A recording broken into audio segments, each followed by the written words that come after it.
పాపం ద్వారా మరణాన్ని కొని తెచ్చుకున్నారు కాబట్టి మిమ్మల్ని బయటికి నెట్టేస్తున్నాను, నా పరిశుద్ధ స్థలము నుంచి మిమ్మల్ని బయటికి నెట్టేస్తున్నానని చెప్పినప్పుడు మనకి రాయబడలేదు, కానీ గ్రంథంలో ఒక చిన్న ముక్క అయితే చెప్పారు. ఇక్కడ రాయబడిన సంగతులు చాలా జరిగి ఉండాలి. అక్కడ దేవునికి ఆదాముకి మధ్య, దేవునికి ఆదాము అవ్వలకి మధ్య చాలా సంఘటనలు జరిగి ఉండాలి. సందర్భం అయితే మనకు చెప్పలేదు, కానీ చిన్న సంఘటన అయితే చెప్పి వదిలేశాడు మోషే భక్తుడు.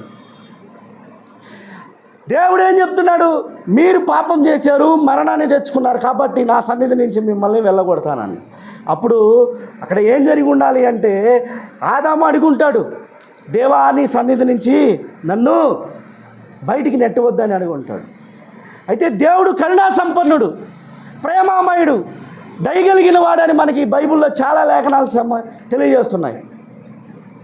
ఏంది ఎలా అంటే, అప్పుడు దేవుడికి ఆదాం మీద జాలి కలిగి ఉండాలి, ఆదాం మీద జాలి కలిగి ఉండాలి, అవ్వ మీద జాలి కలిగి ఉండాలి. అప్పుడు ఏం చెప్తాడు దేవుడు అంటే, ఇదిగో సరే మీరు ఇక్కడ మాత్రం ఉండడానికి వీల్లేదు, ఎందుకంటే నాది పరిశుద్ధ స్థలము, మీరు పాపము చేసి పాపాత్ములు అయ్యారు, నా ఆజ్ఞ మీరి, నా కట్టడలను మీరి మీరు పాపం చేశారు, కానీ ఇక్కడ ఈ పరిశుద్ధ స్థలంలో ఉండటానికి లేదు, మీరు ఈ పరిశుద్ధ స్థలము బయట ఉండాలి.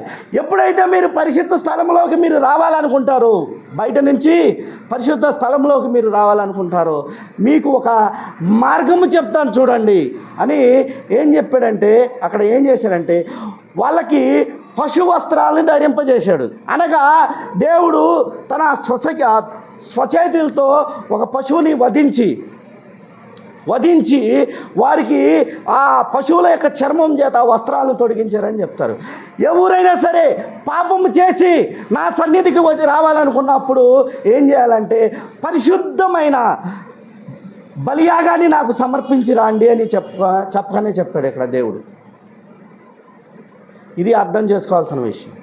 ఎవడైనా సరే తప్పు చేసిన వాళ్ళు మీలో ఎవరైనా ఉంటే వాళ్ళు ఏం చేయాలంట, దేవుని సన్నిధికి వచ్చినప్పుడు ఒక పరిశుద్ధమైన బలియాగాన్ని తీసుకొని రండి అని చెప్పి, ఆ బలియాగము ఏదైతే ఆయన స్వచేతులతో చేశాడో ఆ చేసిన జంతువు నుంచి వచ్చిన చర్మంతో వాళ్ళకి వస్త్రాలు కుట్టించి వాళ్ళని ఆ పరిశుద్ధ స్థలం నుంచి బయటికి నెట్టేశాడు.